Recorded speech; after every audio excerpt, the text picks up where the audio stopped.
जी friends, HPLC analysis करते हैं। एक बड़ा कॉमन प्रॉब्लम जो एचपीएलसी यूज़र है, एनालिस्ट है एचपीएलसी का, वो बड़ा फेस करता है। वो ये है कि बेस लाइन पे नेगेटिव पी का शो होना। अक्सर ये चीज़ देखी जाती है जो आपके एचपीएलसी के क्रोमोडोग्राम पे सैंपल या ब्लैंक की जो बेस लाइन होती है, स्टैंडर्ड की बेस लाइन होती है, उस पर आप नेगेटिव पीक दे रहे हो, यानी पीक आपकी डाउनवर्ड की तरफ जा रही हो। जिसके पीछे क्या कॉजेज, क्या है, क्या रीज़न है। आज की वीडियो में मेरा फोकस ये है, शॉर्ट वीडियो है, एंड तक देखिए ताकि ये टेक्निकल कॉन्सेप्ट आपको समझ हो जाए जो एचपीएलसी का यूज़र है। तो आगे चलने से पहले आप देख रहे हैं मेरा चैनल वॉइस ऑफ कियानी और मैं सफदर खान कियानी। देखिए फ्रेंड, जब भी आप इस किस्म का प्रॉब्लम फेस करें कि आपके बेस लाइन पर नेगेटिव पीक आ रही है, तो इसके जो कुछ सिलेक्टेड रीज़न है। नंबर 1 पे जो मैं बात करूँगा वो ये है कि आपका जो सोल्यूट है, यानी आपका जो सैंपल होता है, उसका रिफ्रैक्टिव इंडेक्स आपको मोबाइल फेस से कम हो जाए।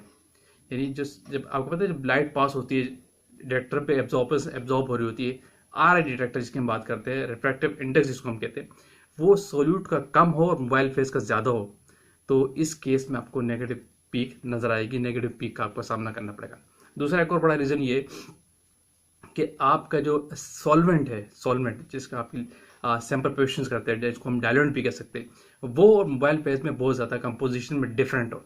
इसकी मिसाल यूँ है कि अक्सर आप देखते हैं कि आपकी जो सैंपल की लास्ट डाइल्यूशन होती है वो किसी और में होती है और मोबाइल फेस में नहीं होती। तो इसकी वजह से भी आपके नेगेटिव पीक के चांसेस बढ़ते हैं। इस डिफरेंस की वजह से जब बहुत ज़्यादा डिफरेंस हो, ग्रेट डिफरेंस आपको मिले कंपोजिशन में सैंपल और मोबाइल फेस की, तो सॉल्वेंट जो सैंपल का होता है, तो इस केस में आपको ये नेगेटिव पीक मिलेगी।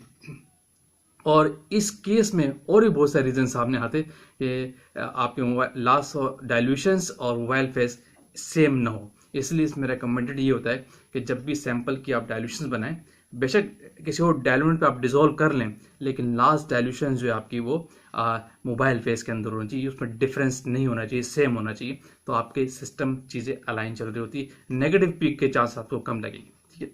तीसरा एक और बड़ा इंपॉर्टेंट रीज़न इसका ये कि जब आप मोबाइल फेस जो है रिक्वायर्ड वेवलेंथ पे अपने सैंपल से ज़्यादा एब्जॉर्प्टिव हो जाए, यानी आपका जो मोबाइल फेज है वो ज़्यादा एब्जॉर्ब कर रहा हो as compare to sample at particular wavelength जिस पे आप काम कर रहे हैं, तो उस केस में भी आपको नेगेटिव मिलती है। ठीक है। ये 3 कॉजेज है कि इसकी बेस पे अक्सर आपको बेस लाइन पर नेगेटिव पीक नजर आती है, जो एक्सेप्टेबल नहीं है, नहीं होनी चाहिए। तो उसके पीछे सिलेक्टेड कॉज ये है। बहुत सारे रीजन होते हैं, मैंने एक सिलेक्टेड चूज करके 3 रीजन आपको बताएं कि इन वजह से आपकी अक्सर नेगेटिव पीक आती है।